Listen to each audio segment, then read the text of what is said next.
안녕하세요. 연희쌤입니다. 오늘은 자소서를 쓰는 아주 기초적인 단계부터 하나씩 꼼꼼히 알려드리려고 해요. 오늘 내용은 대학, 편입, 대학원, 취직 등 모든 자소서 쓰기에 공통적으로 적용할 수 있으니 끝까지 잘 들어주세요. 당장 취업을 준비하시는 분들에게도 도움이 되겠지만 앞으로 어떤 상황에서든 자소서를 쓸 일이 있으신 분들이라면 미리 차근차근히 준비해둔다는 생각으로 영상을 활용하시면 좋습니다. 자소서 작성이 너무 막막해서 지원 동기를 쓰라고는 하는데 도대체 무슨 말로 시작해야 할지 모르는 분들이 많으세요. 이럴 때는 일단 지금 커서만 깜빡이고 있는 워드 파일은 잠시 닫아주세요. 쓸 내용, 즉 글감을 끄집어내는 것을 먼저 해야 해요. 그러기 위한 방법을 순서대로 총 7가지로 알려드릴 테니 천천히 따라서 해보세요. 첫째, 큰 종이와 색깔펜을 준비하세요. A4 용지도 좋지만 B4 이상이면 더 좋아요. 줄이 쳐져 있는 노트보다는 새하얀 종이가 더 좋습니다. 아니면 저처럼 태블릿을 준비해주세요.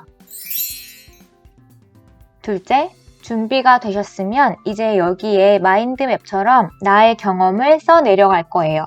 어떤 경험이냐 하면 내가 뿌듯했거나 기쁨을 느낀 경험이나 큰 깨달음을 얻었던 경험들을 써주세요. 이때 나이대별로 나누어서 작성하는 것이 좋습니다. 다른 카테고리로 묶어도 좋지만 저는 이 방법이 가장 기억이 잘 나더라고요.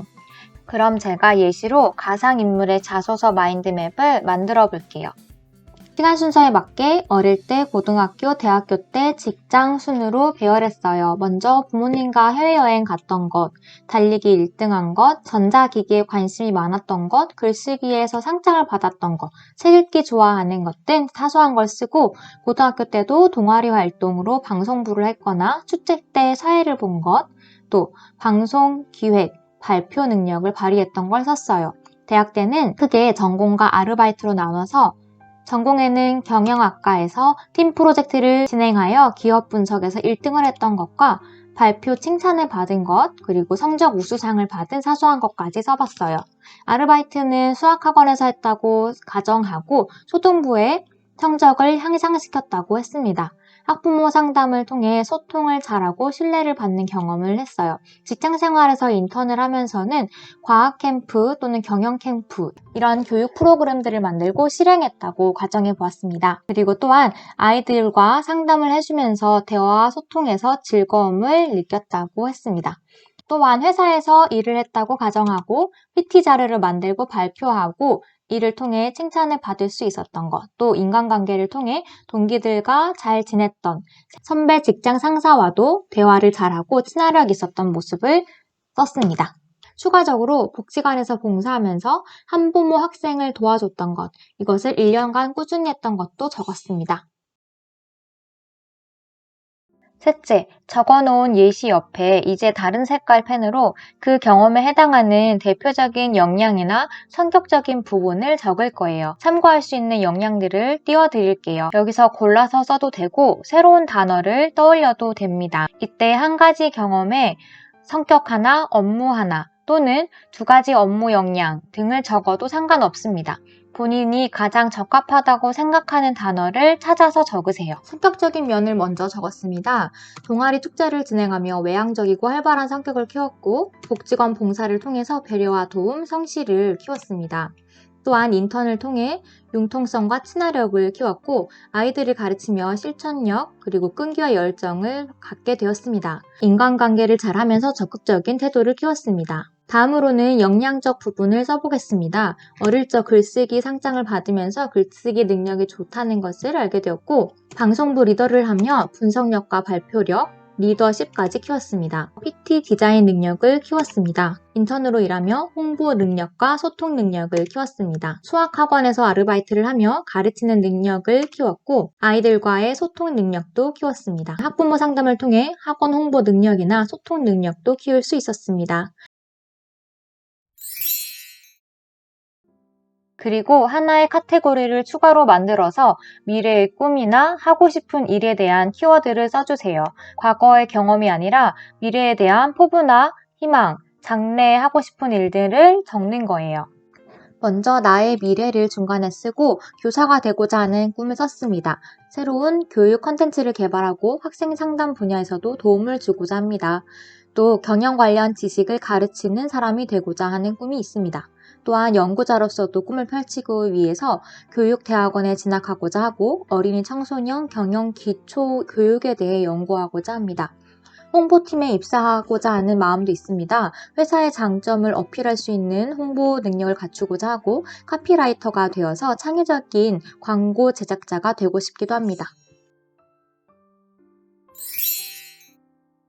다섯째, 이제 경험에 대한 소스는 다 준비가 되었어요. 지금부터는 적은 것을 바탕으로 지원하려는 학과나 직장에 매칭시키는 단계를 거쳐야 해요. 기본적으로 성격 측면 2개, 업무 측면 2개, 미래 측면 2개의 경험을 골라주세요. 성격적 측면으로 고른 것은 융통성, 배려와 도움, 외향적이고 활발한 성향을 골랐습니다. 역량적으로는 PT 디자인 능력, 아이디를 가르치는 역량, 학원 홍보 능력과 소통 능력을 골랐습니다. 교육학과 대학원에 진학한다고 가정해봅시다. 이때 저는 성격 측면에서는 융통성, 배려, 업무 측면에서는 가르치는 능력, 교육 프로그램 기획력, 미래 측면에서는 방금 썼던 것을 모두 이용할 거예요. 이번에는 취직한다고 가정을 해볼게요. 만약 홍보 관련 회사에 지원을 한다면 성격 측면에서는 홍보하거나 알리기를 좋아하는 성향, 또 외향적이고 활발한 성격, 업무 측면에서는 시각적인 PPT 등 자료를 만드는 능력, 글쓰기 능력, 발표 능력 등을 고를 거예요. 그리고 미래 측면에서는 방금 적은 내용을 모두 활용할 거예요. 이처럼 어떤 학과, 어떤 업무에 지원하느냐에 따라서 지금 적은 소스가 다양하게 활용될 수 있어요. 여섯 번째로는 고른 내용을 바탕으로 글을 써내려가면 돼요.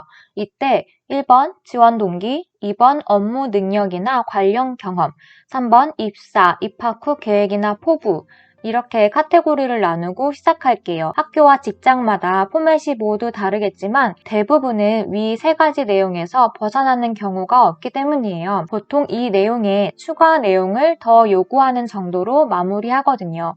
각 문항당 2개씩 내가 뽑아놓은 키워드 또는 역량을 이런 식으로 배치해서 글을 이어나가면 됩니다. 먼저 교육학과 진학에 대해서 보면 1번 지원 동기에서 첫 번째 수학학원 알바를 고르고 두 번째로 학부모 상담을 골랐습니다. 역량적 측면으로는 교사로서의 능력을 썼고 성격으로는 융통성과 이해심을 고르겠습니다. 두 번째 2번 업무 경험 또는 연구 경험에 대해서 쓸 텐데요. 첫 번째로 복지관에서 봉사한 경험, 두 번째로는 경영 어린이 캠프 교사로 일했던 경험을 골랐습니다. 성격적으로 배려 도움, 역량적으로는 기획력과 교육 프로그램을 설계하는 능력을 들 수 있습니다. 세 번째로 미래의 희망과 포부에는 첫 번째 연구를 이어나가길 원한다는 것과 두 번째로는 세계 경제를 학생들에게 가르치고자 하는 의지를 나타냈습니다.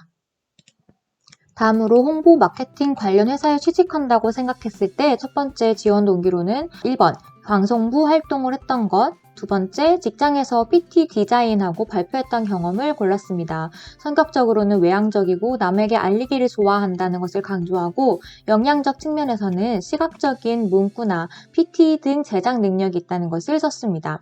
두 번째 업무 경험으로는 첫째 대학교 팀 프로젝트 경험을 썼고 두 번째로 고등학교 때 축제에서 사회를 맡았던 경험을 넣었습니다. 역량적으로 기업의 장단점 분석을 잘하고 요약할 수 있다는 것을 말했고 성격적으로는 설득력 있고 적극적인 자세, 프로그램의 행사 기획을 잘 추진할 수 있다는 것을 강조했습니다. 세 번째로 미래의 희망과 포부 부분에서는 첫 번째, 홍보팀에서 활발히 근무할 것을 강조하고 두 번째로 유능한 카피라이터와 광고 제작자로서의 꿈이 있다는 것을 쓰겠습니다. 각 키워드가 핵심 아이디어가 되는 거니까 이에 맞는 부연 설명과 근거를 써주면 되겠죠. 물론 글을 자연스럽게 연결하고 문항별 내용도 개연성 있게 잘 연결시키려면 글 쓰는 능력이 어느 정도 필요한 건 사실이에요. 그래도 이런 틀을 갖고 한번 쓰고 다음에 다시 보면서 수정하는 과정을 두세 번 거치면 처음보다는 훨씬 매끄러운 글이 될 수 있어요. 마지막 7번째. 이 순서를 따라 작성하다가 막히는 부분이 있거나 새로운 경험이 떠오른다면 맨 처음 했던 마인드맵으로 돌아가서 채워주시면 돼요. 거기에 다시 가지를 내서 쓰고 다시 핵심 키워드를 정해서 글을 쓰는 식으로 반복하시면 됩니다. 경험이나 역량이 많으면 많을수록 어차피 좋은 거 아니야? 라고 생각하실 수도 있어요. 물론 관련된 경험이 많으면 유리한 건 사실이지만 많다고 해서 항상 더 좋은 건 아니에요. 나의 핵심적인 역량을 강하게 어필하는 게 더 매력적일 수도 있어요.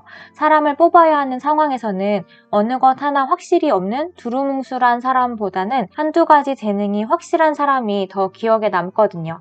그렇기 때문에 경험이나 관련 업무, 연구 실적이 없는 사람도 자소서를 잘 쓰면 합격 확률이 올라갈 수 있는 거예요. 반대로 많은 경험을 한 사람도 자기 경험을 잘 분석해서 자소서에 쓰지 않으면 불합격할 가능성이 커요. 그러니 자소서 쓰기 전에 할 말이 없어서 한 활동이 없어서 어쩌지 하고 고민부터 하지 마시고 지금 당장 하얀 종이를 꺼내서 내 인생 전반을 한번 돌아보세요. 글을 써야 한다는 강박을 내려놓고 편안한 마음으로 시작하면 됩니다. 생각이 나지 않으면 다음날 써도 되고 커피 한 잔 마시면서 써도 돼요. 그럴 때 더 생각이 잘 나기도 합니다. 눈치채신 분들도 있겠지만 이처럼 자소서는 긴 시간을 두고 여유롭게 쓸수록 좋은 글이 나올 수 있어요. 하루 종일 8시간 쓰는 것보다 매일 1시간씩 8일 동안 공을 들이는 것이 낫습니다. 기간이 한 달이면 더 여유 있게 쓸 수 있겠죠?